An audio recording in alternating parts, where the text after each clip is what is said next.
We are live with author Stephen Graham Jones. Thanks for joining us. We are, so delighted to have you on the podcast. It's kind of funny because I haven't read all of your books, but it seems like everyone that I know who I was like, oh, I'm interviewing Stephen Graham Jones for the podcast, have read all of your books. And have probably are more equipped to ask you all kinds of questions about all of your books. And I've sadly only read like a couple, maybe Oh, that's good. three of the novels, Yeah. and I started reading Earth Divers, which is really Oh, cool. yeah. Thank you, man. So Well, man, thanks I for don't. joining us. No, man, I'm happy to be here, and I don't think I've read them all, so we're the same, man. I have a lot of questions for you, but Mhm. my first question is how you got into horror because someone like me, growing up native in a really rural environment. My dad we'd have these like $7 movie rental specials at the local theater, and he'd buy like seven cassettes for $7, seven VHSs, and it would always just be like Child's Play, Halloween, and we would get to watch Ninja Turtles at the very end of the night after we were thoroughly scared shitless. It's funny because that's exactly where it starts for me too. I mean, I grew up really rural as well, but man, when I was in eighth grade, I guess it was, I was living down outside Austin, a little bitty town, and somehow I got to run in with a group of friends. They were seventh, eighth grade as well, and one of them had a brother or a sister who worked at the video store, the rental, and we had some scam going on where if we showed up right after school, then we could take a stack like 6 or 7 VHSs, and it was always like you say, Chucky, Michael, Jason, Freddy, and if we had them back by opening time on Saturday, then we wouldn't have to pay. Somehow I don't know how that worked out, but somehow it worked out, and so that's where it started for me. Just watching movies every single Friday night that I had memorized pretty much. Like we all knew the lines in all the Friday 13s and all the Nightmare on Elm Streets, and that's really where I fell in love with horror, I think. Yeah, on Saturday, I think it was like Friday or Saturday nights, my mom would drop us off with our babysitter, who would often just leave us to our own devices. And we'd watch Joe Bob Briggs, Monster Vision. Oh yeah, yeah, man. Yeah, Joe Bob's great. Yeah, it was just really awesome.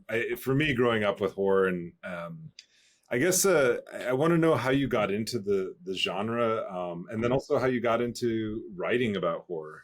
Yeah.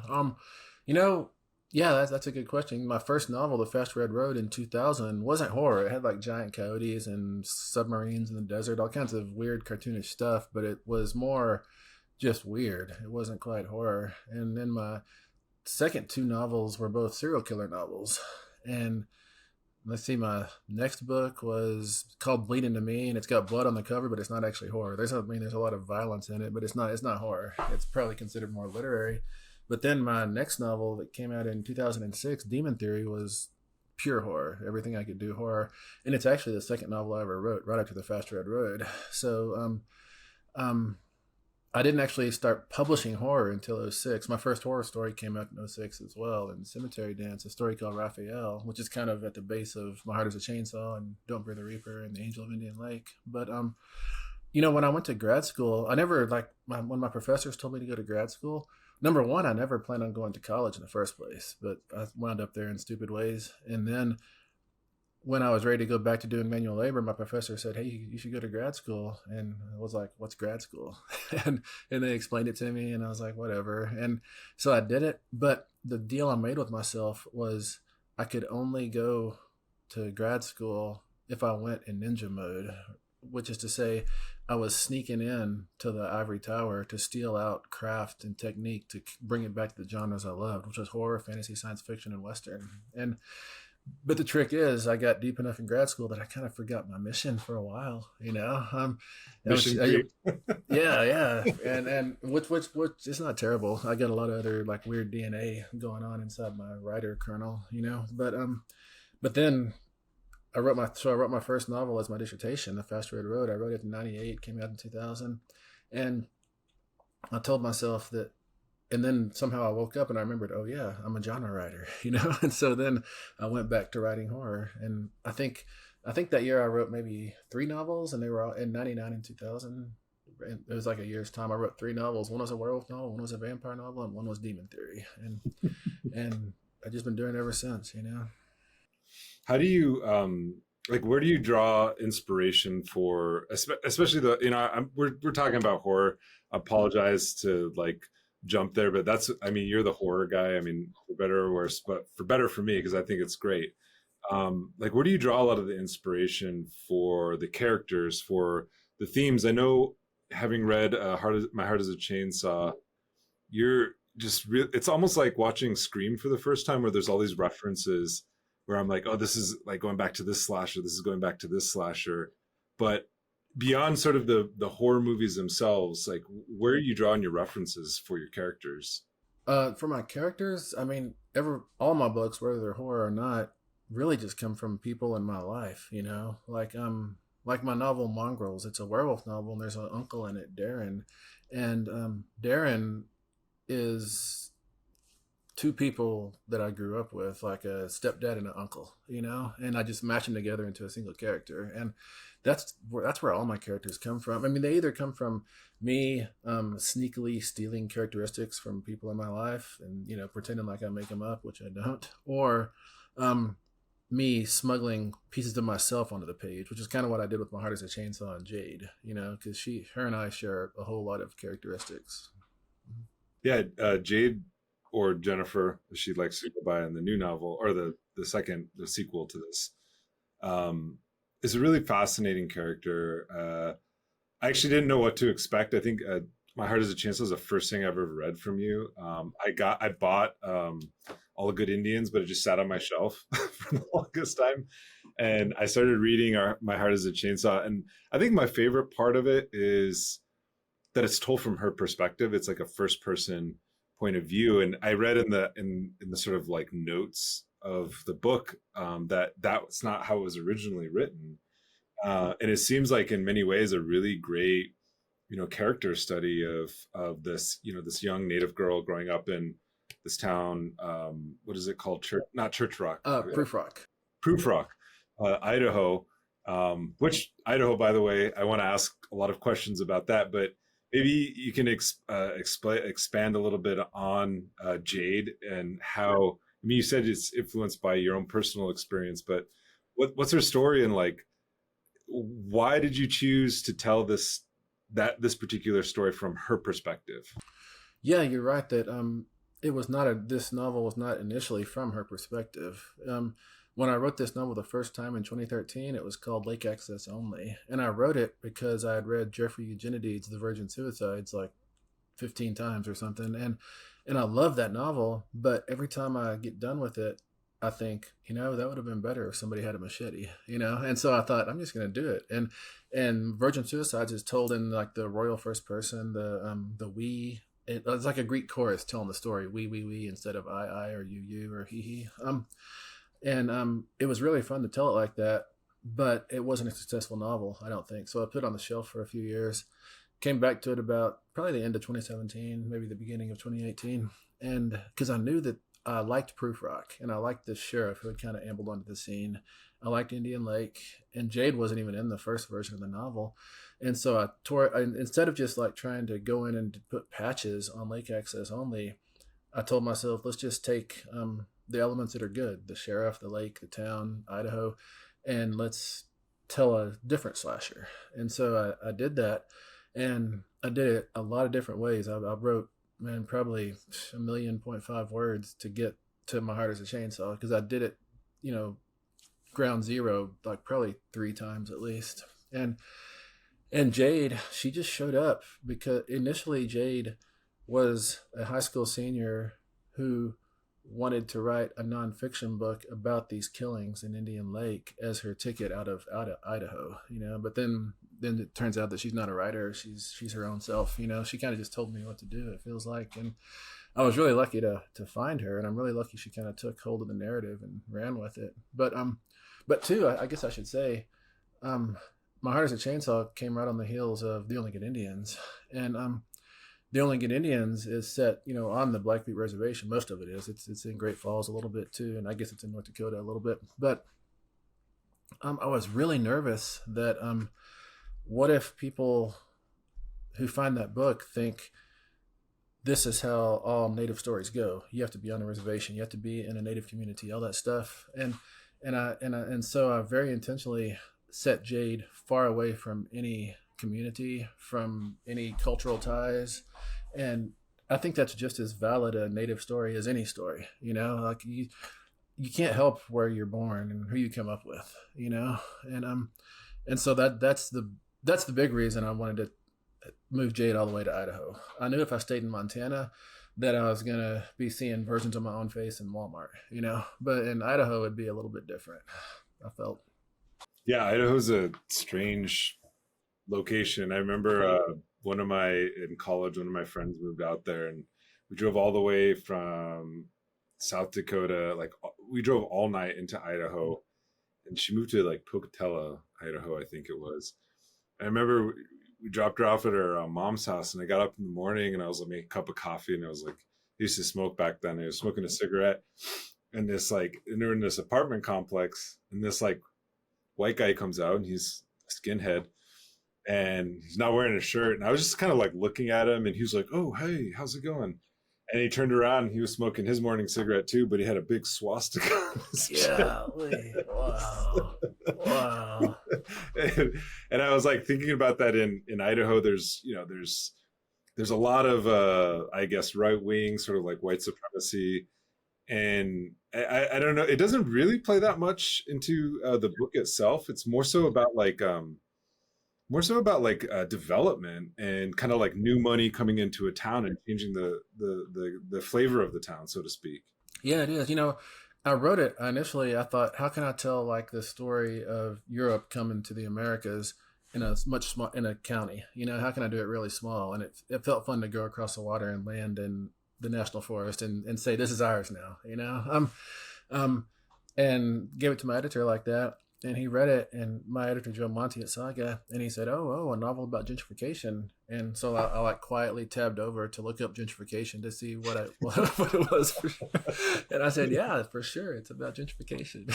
But I mean, the dynamic of gentrification, the dynamic of colonization are not that dissimilar. It's maybe a matter of scale, Yeah. I want to like shift gears a little bit, because I had a question. You grew up in Texas.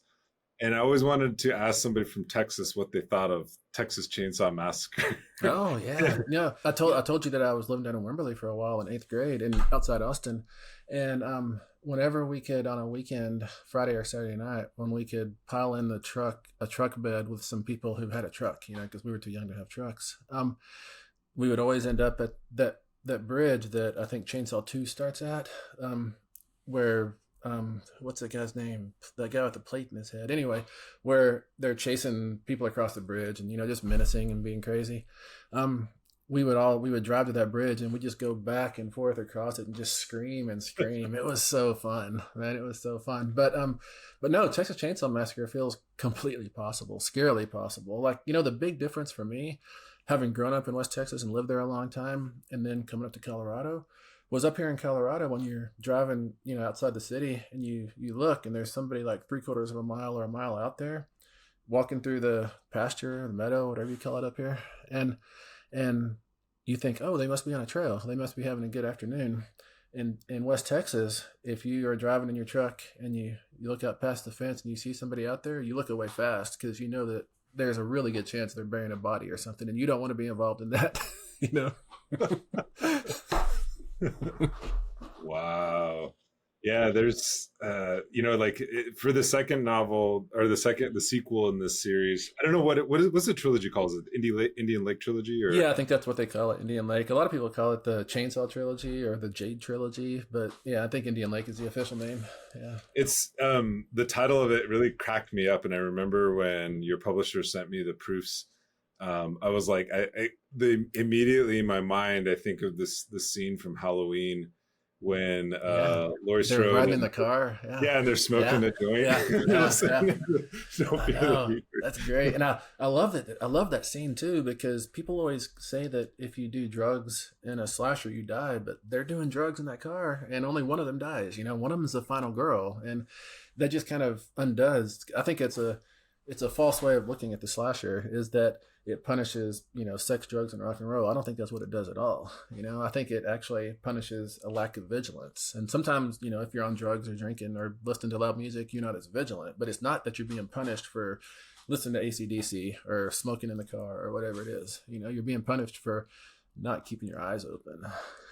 There's another sort of theme, I guess, overlap with the sort of Halloween is like my go-to. Like that's what I love. I don't like all the Halloween timelines, but I like the 78 hot timeline. Yeah, it's hard to stick with the Thorn stuff, I think the what really lost me was when I can't remember which one it was. I think it was 3 or something, or 4, where he goes into the river and then there's like the magical hobo scene. It is like what is going on here?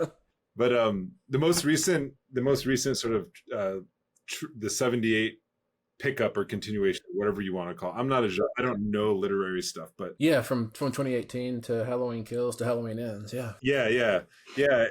The Halloween Ends deals with a trauma of like the people who've survived. It does. The mass killer, and it's actually the theme of, I'm not going to give away spoilers here, but it's the theme of don't kill the Reaper.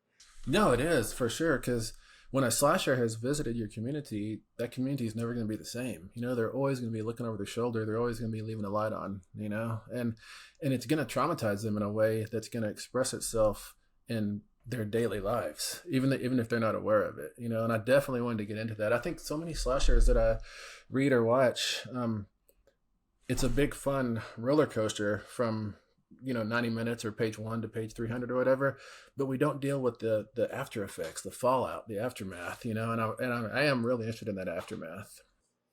Yeah, I was going to ask about that, because it's like, and think a little bit more about it, because when I think of like horror, and I always try to like remember back, like when I was watching horror movies, I was scared. The thing I liked about horror is it brought you into the present. Like everything seems so real, like, in that moment. But it was also an escape from, like, it's entertaining because it's an escape from like the things that actually should scare you and do scare you in your life. No, you're totally right. Yeah, I mean, what do they say? Your aesthetic sense is never as keenly tuned as when you're in danger, and I think that's what horror does to you. Like when you're nervous watching, Jason or Freddy or Paranormal Activity or The Shining, whatever it is, then your senses get lit up, and then when you walk into the world seems more vibrant, I feel like.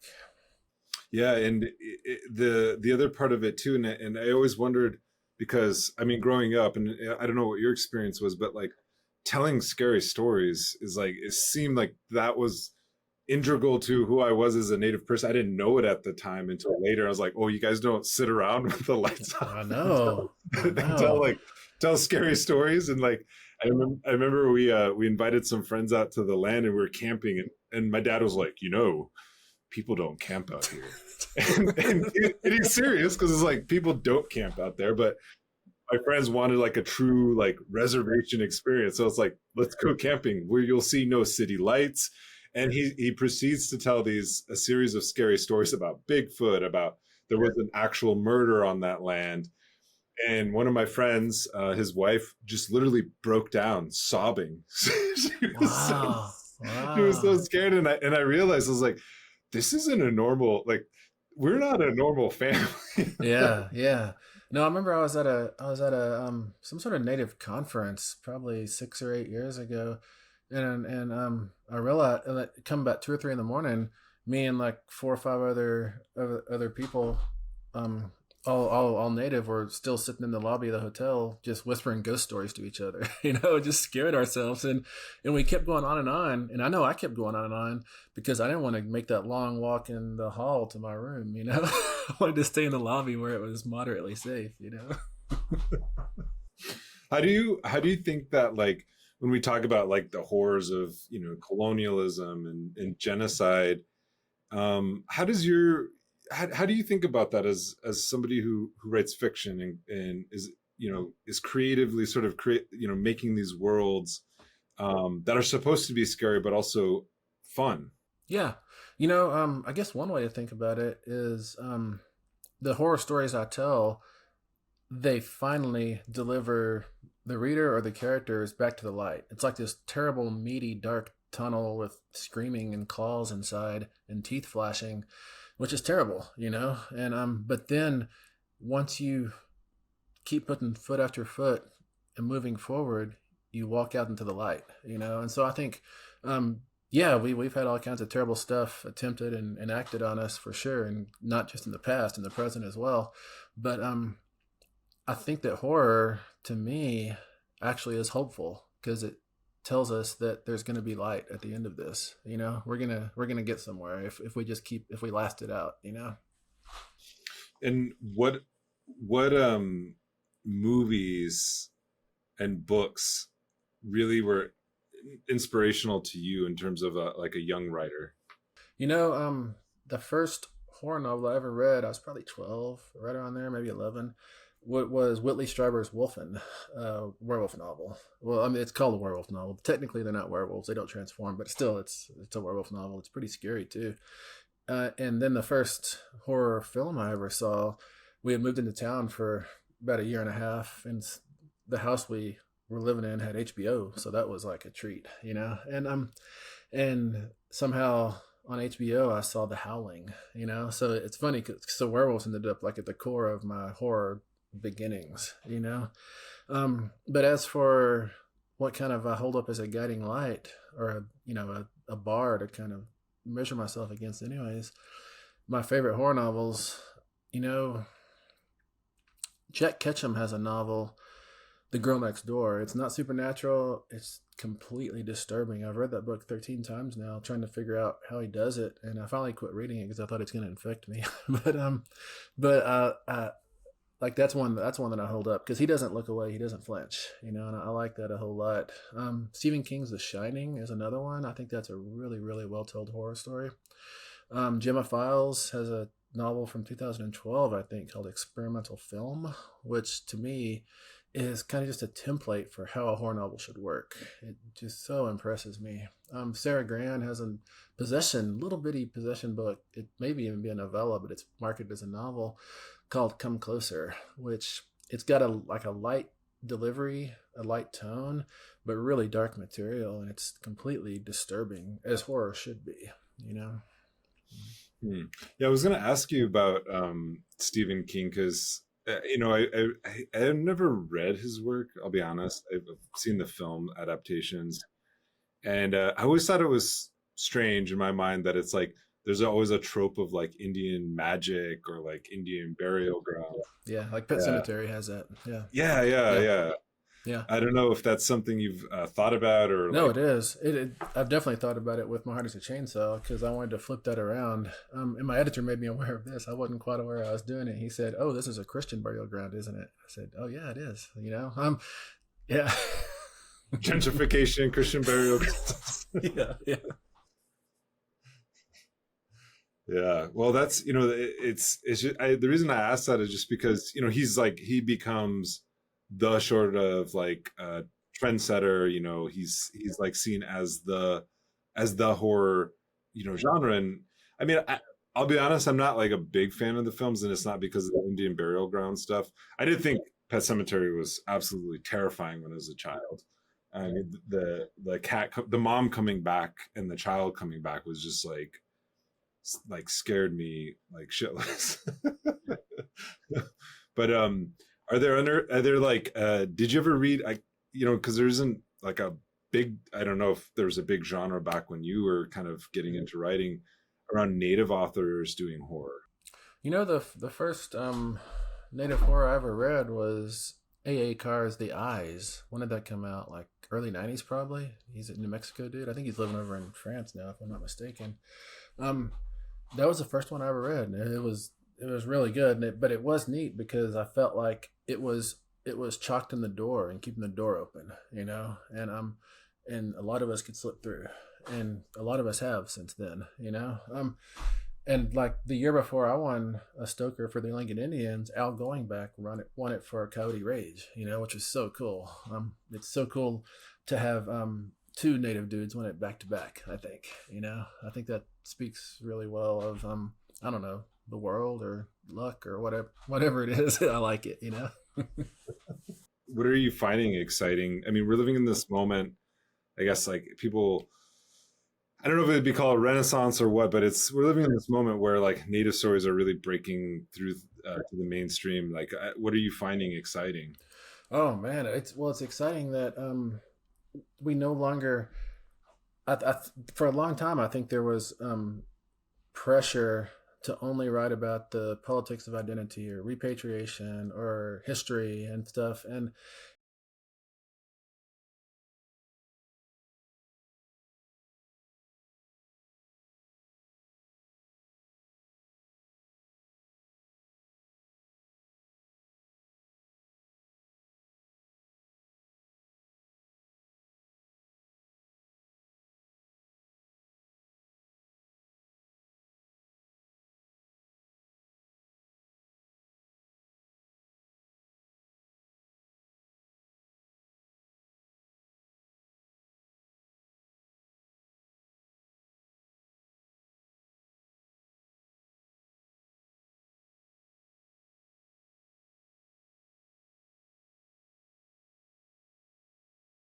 is basically colonization just on an individual level. It's someone else coming in and inhabiting you and puppeting your arms around. That just terrifies me to no end.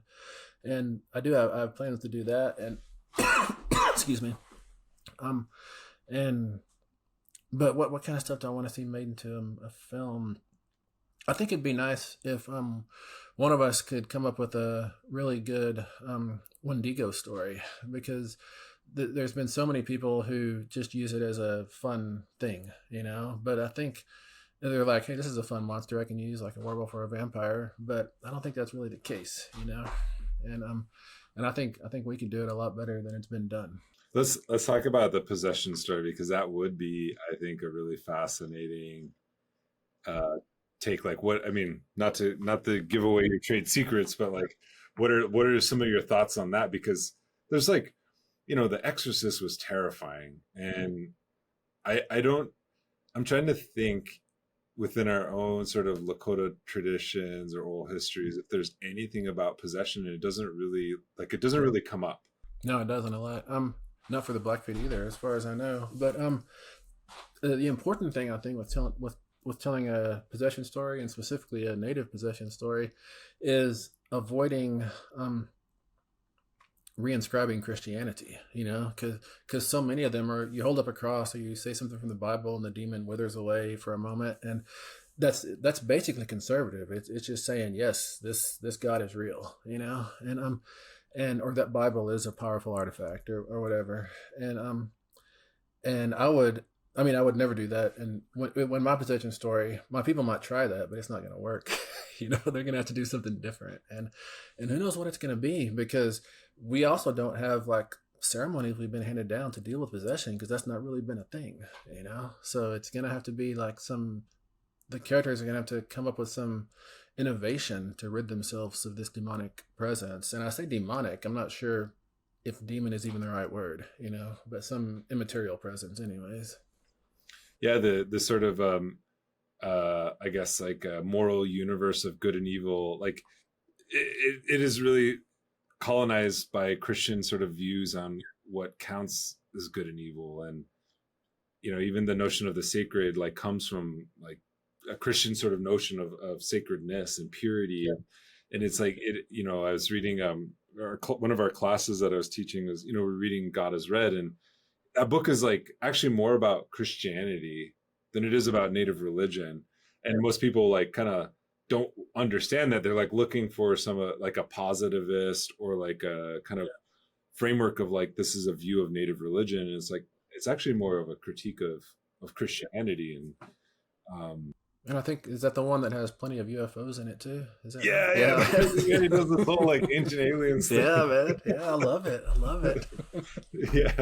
Yeah. That's a whole. Oh man, that's one thing that I think like as somebody who I don't write speculative fiction or anything like that, but that's one thing that's like I'm sort of glad the ancient aliens people haven't like globbed onto, because we do have like star stories of like star people.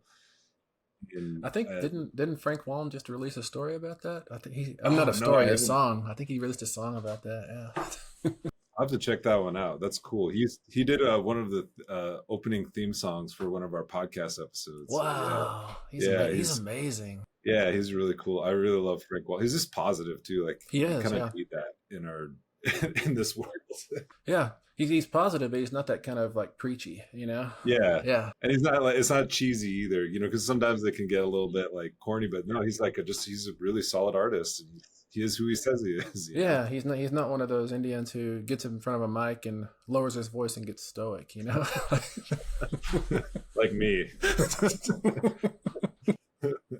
Yeah, there's I mean, one of the things that when I was young, and I don't think I've ever told anybody this, but I always like I was into acting, and I always wanted to be. I loved the Sci-Fi Channel. I loved the X-Files, and I was like I want to be like in science fiction. Like I want to be a sci-fi actor, and there wasn't any like there was okay. If we don't exist in the future, and we're like even in the X-Files, sadly we like we're just like magical natives. Um, and what I really liked about Earth Divers, and I don't know how much you've written in the sci-fi genre, but it's like this. We always it seems like sort of like I don't know, immature. Where you're like, what if we went back in time and killed Columbus and stopped this whole thing? But it's smarter than that. Well, yeah, it's definitely a wish fulfillment story. you know, I mean, it is a what if. But under that, it's a please, please. But yeah, but talking about like being a native character in either a novel or a story or a film or a television show or whatever, for the longest time, and I think this is still going on, it's like when you step into the story, you can't just be a person. You're like the Indian, and because you're the Indian, then you have to do something magic or call back on this ancient story, and it's like being Indian is your superpower, like that dude, he's got a braid, he must have some powers, you can't just be a person. And I think we're getting more and more where we can just be people, which is not to erase our past or our culture or our present or any of that, but putting us in a story doesn't mean the story suddenly revolves around our being Indian either, Yeah, it's almost like as if we haven't gotten out or broken the mold of the Western genre of like either the kind of idiotic Indian or like even attempts to sort of be sympathetic and create this kind of like sage-like Indian. And it's like that's kind of why I like Jade, is because she's a I don't want to say failure, but she is kind of a failure, even to her own standards. And she's a flawed character, and she doesn't. But she's not even. I wouldn't even call her an anti-hero. She's just a person. Yeah, yeah. That's exactly what I'm going for, And her that she's native is part of her identity, but it's not her defining characteristic. Her defining characteristic is that she fights for herself and for other people. Hmm. Yeah, and I wanted to sort of ask about like the world of like writing and building these worlds. It takes a lot of imagination I don't have. I work in the realm of nonfiction, which is like can seem very prescriptive at sometimes, but then when I'm reading, like it takes me a lot longer to read fiction because I'm just imagining like what was going through this person's head when they created this world, because it seems very deliberate and more intentional in some ways, because you're doing things for a reason. And I was wondering like what that process looks like for you when you're world building. You said that you wrote like over 1 million words developing My Heart as a Chainsaw, but like what's a process for like just your novels? Like what does that look like? All that intentionality that you sense when you're engaging the story, that usually for me anyways happens on revision, where I see things that can be part of the same trajectory, and so I kind of shape things towards that and pull away things that don't contribute to that. But first time through, number one, the world, like in Don't Fear the Reaper, the world was built for me, but in My Heart as a Chainsaw, it wasn't built. I just had to stumble through and figure out what was going on. But I don't plan anything in my fiction. Like in Don't Fear the Reaper, I was probably 2/3 of the way through it before I realized, hey, maybe this person will be the killer, because I don't know that kind of stuff. And I don't know who's going to live, who's going to die. It's just whatever happens, happens. And it's my job just to write it down in such a way that it has real feelings and tension in it. But yeah, I never am being strategic with any of it. When something happens and coheres, I always ascribe it more to luck, than any like muscle I have or talent I have. It's just it happened to fall together right this time, and I'm really lucky. Hmm. And when you do talks, I'm sure you get invited to all kinds of different places and stuff. And I was talking to my friend John Little, who's at the University of South Dakota, and he had nothing but good things and positive things to say about your presentation there. And he said, I think you read a piece or something, but how do you like connect with not just young writers, because you work at a university, right? Yeah, so you're working with not just like native writers, you're working with all writers, and I think that tends to get lost a lot of the times. Like most of my classes are non-natives. I'll just be honest. But our stories are universal. They're not. They always try to create this kind of other element to that. Like of, oh well, this is like you do the Indian stuff or you do this stuff. And it's like it's not really true, because you live in this world, and like you live in this world with me. So like we're both human, but also this land is ours, and and like you can't erase that fact. And so I was wondering, like, how do you? I mean, that's my sort of like really base approach, but how do you go about like teaching young writers? I do try to like I will say stuff like if you really believe in that we've been being wrong for 500 years, then cede your land to us, and stuff like that. And of course they're not going to do that, and I'm not really asking them to, because number one, they don't have land. They're just students, but I guess their parents do and all. But I'm trying to model behavior to them that they can like do some version of in their own lives, because they have their own things they want to stand up for and believe in, and it may be like they want to help homeless people, or they want to go to space, or whatever they believe in. I want them to understand that you can put that at the front. You can lead with that if you want to. And so I'm not necessarily trying to convince them of anything about Native affairs or in any of that. But and you're right, hardly any of my students are ever Native. But I am trying to show them that, number one, we still exist, and we're not like the weirdos they think we are. That the world wants us to be, anyways. And but secretly we are weirdos. Oh yeah, we are. Yeah, for sure. We just hide it.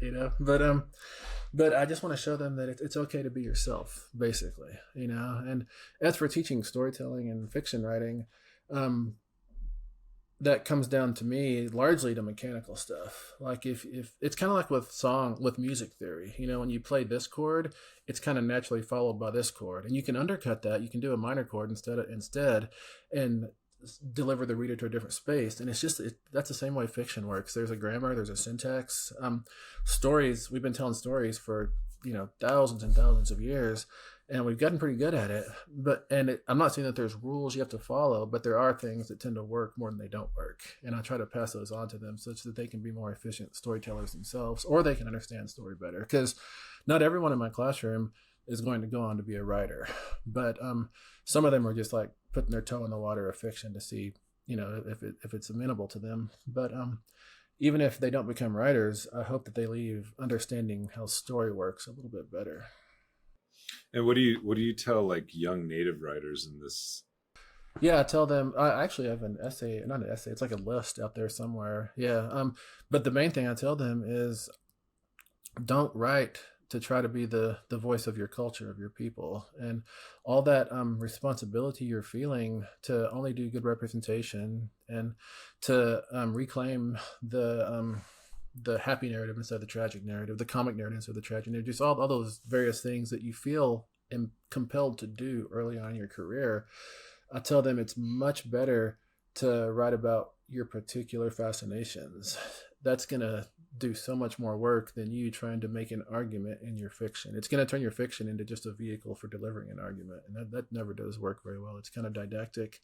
So I say just don't let that responsibility weigh you down. And I'll also tell them, if you're stepping on the elders' toes, then you're doing good, because that's how the world changes. I mean, the people from a generation or two back, they have wonderful wisdom to pass on, great stories, but they also, just by the nature of how life works and how aging works, they also want things to be the same forever, and things can't stay the same forever. They got to change and change. That's why in the Only Good Indians say, when they're doing the sweat lodge, they're like improvising and bringing in different things, and they don't have to pour the water from a buffalo horn like they did 300 years ago. They can use a scoop they use for the horse feed, and it doesn't break the ceremony. It doesn't make it any less powerful, to me anyways. I wanted to ask you about, I remember in my Native American fiction or Native American literature courses, we read a lot of Sherman Alexie, but he wrote a book called Indian Killer, and and I was wondering, I found it very disturbing when I read it, and I couldn't tell if I liked it or not, but it stuck with me. And I was wondering if you ever had and it doesn't seem like he really talks about it anymore, like it's not a real thing. I mean, there's a whole other issue with Sherman Alexie, but it's like I was wondering if you ever read that novel, and if you had it. I read it like almost right when it came out. I don't remember it very well at all. I remember it was like a thriller, serial killer kind of stuff. And I did appreciate the title, because is it a killer who's Indian or someone who kills Indians? And I like that kind of fun, of course. But you're right. Throughout the rest of his career, he never really.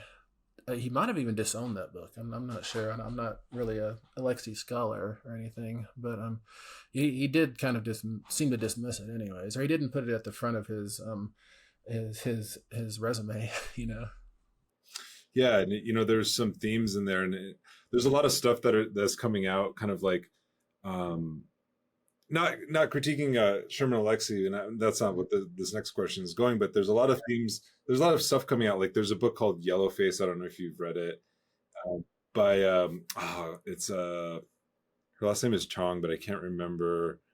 But she talked. It's a story about this Chinese American writer who passes away, in kind of a tragic accident, and her white writer friend takes her manuscript that was unpublished and then like reworks it as her own, and sort of herself kind of like plays up these tropes of like she's like, her name is like Juniper something, but then her middle name is Song.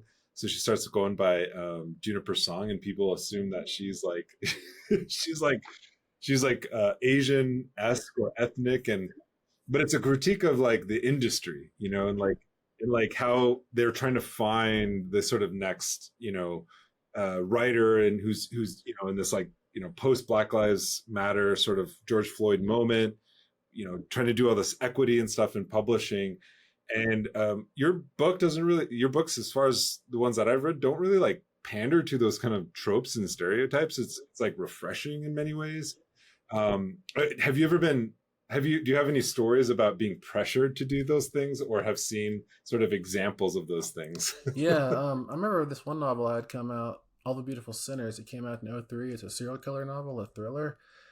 I got the copies, my finished copies, and I looked at the back, and the copy on back, kind of like the catalog copy, but the promotional material that says, this book is about this guy who does this thing or whatever. I think one of the first lines of that is based on a Native American myth or something, which is I mean, it's not at all. It's based on Wizard of Oz, but I could tell that the publisher wanted to market it as somehow like coming from an authentic place, authentically Indian place, and that was really weird for me. And also it's really weird. Like sometimes when I'm working a crowd, out in the world, I'll get somebody will raise their hand and say something Native American myth, and I try to stop them right there, and I'm like, myth? Is Christianity a myth? Like myth is it's an insulting word. What it's saying is, look at your cute little stories that are totally made up, and So, I mean, I'm not sure what word we should use. Stories is what I usually go back to. Every culture has its own stories that are important to it. But so when that showed up in the back of my book, it was both insulting because it wasn't accurate. The story is actually based on Wizard of Oz, and it was insulting because it used the word myth. And actually, because of stuff like that, that was my third book, and I kept doing book events in the early 2000s for my novels, and I would go to the Q&A part, that follows my little presentation, my reading, whatever I did, and the questions I would get were never about the books, the stories. They were always about Native issues, and I mean, I knew, of course, I knew a lot about them, but I also realized what was happening was people were using the books as a lens to focus on a culture or an issue, which is to say they weren't actually engaging the story. They were just looking through it like a microscope or a telescope or something. And so what I did was I was like, screw y'all. I'm going to go do something that you're going to have a hard time finding the native characteristics in it. And so I started writing about zombies, slashers, werewolves. I did that for probably 10 years, trying to shake off those questions, And to me, those books are all just as Indian as my other books. But I was writing them because I was like, if you want to ask me those questions, then follow me deep into the horror genre and get your feet bloody, Is there a genre outside of the ones you've already written in that you want to move into eventually? I've done a lot of science fiction stories. And I guess Earth Divers counts as science fiction, and my novel The Bird Is Gone technically counts as science fiction. It's kind of alternate history, but I want to do like a real science fiction novel, and like, I don't know, Stanislaw Lem's Solaris or Corey's Leviathan, just all the Expanse stuff. Or especially like Richard Morgan's Altered Carbon. I love science fiction. I read just as much science fiction as I read horror, and science fiction is a big part of my heart, and I really want to write it. The problem is my own like impulses. Every time I'm writing something science fiction, I get like, 10% into it, and suddenly somebody's having their head sawed off really slowly, and I'm like, well, here we are again, How did we end up here? Yeah. Well, there's like, we had some friends of mine on a different podcast. We're actually doing a review of Event Horizon. So there is like, there's a market for like science fiction horror is actually probably like more than I like actual horror because it combines the two. And like Event Horizon is scary. It is totally scary. Yeah, it makes you question everything. Yeah, that movie will get to you, man. Yeah, there's so much you can do. I think with science fiction and indigenous stories, and one thing that I liked about Earth Divers, and it reminded me of because it exists simultaneously in like these two realms that like we're just not really in, and that's before colonization as well as like way into the future, because like I'm a trained historian, and it's like everything we research like literally just goes up to 1492, and then somehow we don't know what happened before. Apparently people just were like didn't have it together or something. I don't know. Yeah, for sure, man.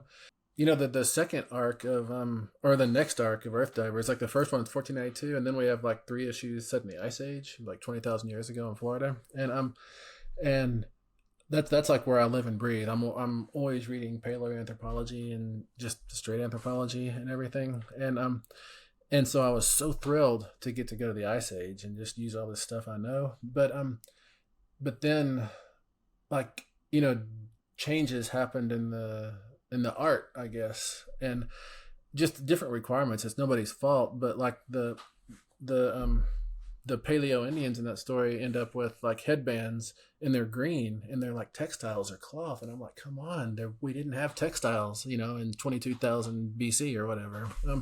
The world didn't really have textiles back then. They didn't have fabric, and maybe they're hide headbands, but if they're hide headbands, why are they green? So it was just because they're skinning aliens. I guess so. Yeah, the predator came, right? Yeah. And Amber Mid-Thunder killed the heck out of it. Yeah. gave out predator skins to everybody. What's funny about Predator is like, even as a kid, you like latch on to anything that's like could be indigenous, and like I remember the character in Predator. Billy Soul. Yeah. Yeah, yeah, it's like the indigenous guy. Yeah. You know, he's Oh, like, I know. I know. And you remember too that the Predator keeps his skull as a trophy, which is to say he was a worthy prey. yeah, You know, he wasn't to be yeah. disposed of. He was worthy. Yeah, he was my He was the hero. warrior. Yeah. But you're totally right. Like back then, before we really saw ourselves on small screens or big screens or in novels that much, there was Billy Soul, there was Chavez from Young Guns, there was what's that get? There was Edward James Olmos in the Wolfen in the movie Wolfen.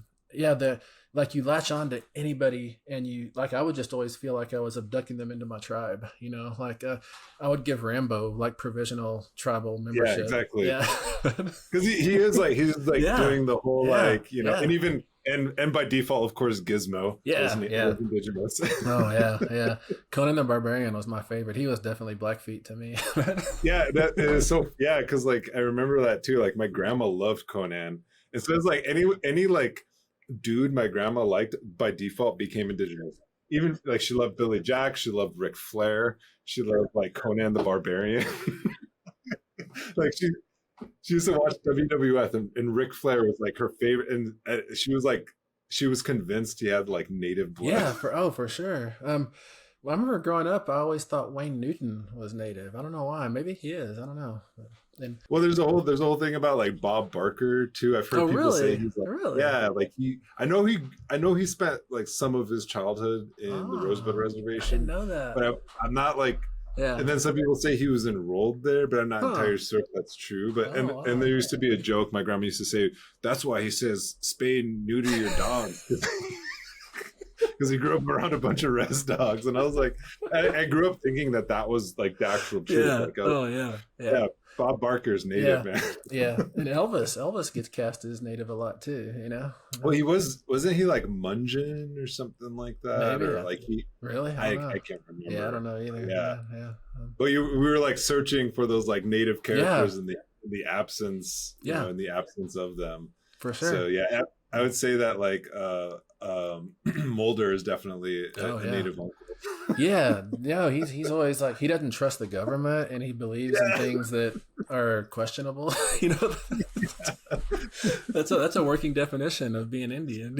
You know? Yeah, well then like Scully is like the colonized Indian, where she's like Yeah. totally Christianized, Yeah. but at the end of the day, she's the ultimate believer. Like, Mhm. and she's always like it's always a questioning of her faith, Yeah. you know. And at the end of the day, she's the ultimate healer too, because she's a doctor, you know. Yeah, Like, well, for sure. we can For keep sure. going on. Oh, I yeah. love like Mulder and Scully. I think they're one of the best. Yeah.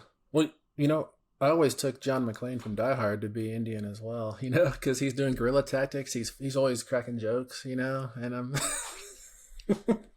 Die Hard, the best Christmas movie ever. Yeah. Yeah, that's that's a really good point. There's like so many ways you can go with that. And speaking of which, like I was watching Heat the other day, and that's in my opinion the best role that Wes Studi ever had. And most people, because he's not like doing the Indian thing. He's just like a detective. You know, he's just like a regular cop on the force. You know, there's no like, there's no like, and this is the other thing I don't like about when native characters. There has to be an explanation about why they're there. I know. You know, whereas I know. everyone else just exists by default. But I we know. always have to have some sort of explanation. I know it's so ridiculous, totally. And at first, I thought you were talking about the Sandra Bullock Heat, but then I realized the Michael Mann Heat. Sandra Bullock could be native too. I don't know. We're gonna get ourselves in trouble here. Yeah, I know, man. I know. Well, you know, Wes Studi, he has a good role in Mystery Men too. Do you remember him in Mystery Men? Yeah, Yeah. that's right. Somebody needs to just write that man like his a starring role, so he can win an Oscar for real. Like we can just be done with this, because it's like, you know, like come on Sterling, come on, like whoever's out there, like Dallas School to like write him a you know, an Oscar role. Like just give the man an Oscar. Man, I think for that trick he does on Reservation Dogs when he gets pulled over by the cops and he moves over to the passenger seat, like he deserves all the awards just for that moment. You know? Oh man, yeah, that's that. You know, I think Reservation Dogs really opened the door for a lot of, you know, just native culture in the mainstream, and we need more of it. And what do you like? Like, where do you see your work going? Where do you see this kind of like moment, in time, like really evolving into? Um, Man, that's a good question, and I'm not sure. I mean, I know I'm going to keep writing novels, whether people are reading them or not, and trying to get them out on the shelf. But talking reservation dogs, it's I think I'm so happy for like native kids coming up that they can see themselves on the screen. Like we had to steal Rambo, but they can actually look at Bear or Cheese or somebody, and and find versions of themselves. And that must be so amazing, I think. But whether my own stuff finds its way to any big or small screen or whatever, that's beyond anything I can control. And if it happens, cool. But I'm just really a prose writer, a prose fiction writer, and that's where I'll try to spend all my energy. So let's play a game, Freddy or Jason. Oh, Jason for sure. Because Jason, I don't know if you remember in Friday the 13th 6, he's walking through a dormitory at camp of all these like sleeping kids, like 10 and 11-year-olds, and he doesn't kill any of them. And Freddy, he'd be stabbing them each in the eyes, So. Yeah, Freddy's kind of a creep. Yeah, he is, man. He is. Yeah. So what about Freddy or Michael Myers? Oh, Michael Myers. I like the lack of backstory that John Carpenter and Deborah Hill gave him, and that makes him so much scarier. What about Michael Myers or Jason? Ooh, probably Jason. I like the iconic machete plus hockey mask. I'm gonna have to take this back. So we do a podcast with the Little Earth youth here in Minneapolis. It's a native housing development, and we were having this debate because they want to do a horror movies podcast, and so we're those kids actually have seen more horror movies than me. Nice. It's like real life reservation dogs, actually. And we were having this debate, and like it's become like for some reason nobody really likes Freddy. Yeah. So it's like it's now Jason versus Michael Myers. Like that's the divide within our group. So we'll have to let them know that you go on the side of Jason. I do barely, but although Halloween Kills, that's the installment of Halloween where Michael is acting like Jason, like he just wades into people and they do him a lot of damage, but who cares? He keeps on killing anyways, and he's acting like when he takes on that firefighter crew, that's a very Jason thing. Like Michael's always been like, I'll sneak up every 13 minutes and kill somebody, but in Jason, he'll wade into the party at the cornfield and just start chopping heads and eviscerating people, so Halloween Kills is, yeah. There's like a that's the thing like I didn't like about Jason is like too supernatural. Yeah, like, a little too bit. Supernatural. I agree. He goes to space and he goes to hell and he's still coming back. And man, he goes to Manhattan too. And he goes to Manhattan. Yeah, no, after I think up to number 4 he was still human, and then 5 was just an ambulance driver, and in 6 he gets reanimated with a lightning strike and becomes a walking dead person or something. And yeah, he's a lot. You're right. It is weirdly supernatural. Yeah. And Michael Myers doesn't really get supernatural until Halloween Kills, where it's like the whole scene. Oh man, we did a 3-hour long podcast series on like that trilogy. Kaylee, I don't know if you know Kaylee Simmons. Yeah. I do. Yeah. Yeah. We sat down for 3 hours. Like the only person that I know that would actually do this with me. Yeah, she's we good. We sat down for 3 hours and debated all of this. Yeah, no, she knows her horror really well. Yeah. And that was a thing we were trying to figure out. Did he like? Was there some sort of transference? Did he like possess the boyfriend at the end? Like we couldn't really figure that one out. Yeah, it's almost like the mantle it's almost like either his presence is infectious or the mantle has been passed on or something like that, Yeah. And my position on this, and we did an episode on aliens, but I have my own beliefs, but I always come off as a skeptic. I come off too Scully-ish, even though like deep down inside I really believe. But my position on it was that the boyfriend was just a copycat killer, and like it was just cheap imitation of what he thought. Like he was like, oh, I'm a misogynist, so like this, I hate women, and like, it was kind of like this incel attitude. and he's like, this is what Michael Myers is. And it's like Michael Myers is like, he's like, no, it's like much deeper. The evil is much deeper than that. It's like, it's not just this kind of surface level sort of thing. And it's like, it's a critique more, I think it's a critique, like his whole like persona. He's like got a white face, so you can project anything onto him, and that's what makes him evil. And again, like you said, there's no backstory. There's no backstory, yeah, and he never speaks either. That makes him more scary, I think. Yeah. And the one time, or when his mask comes off in the 78, at the end, and he looks all like just pretty and normal, normal white dude. He's racing to get that mask back on, because that's his true self, is that mask, and I like that. I like that about him a lot. And Loomis talks a lot about his eyes, how evil and beady his eyes are, and that really lines up well with what Quint says about the shark in Jaws. Those doll's eyes. So they both have that same like killer, deadly, I don't care about life thing. That's very interesting.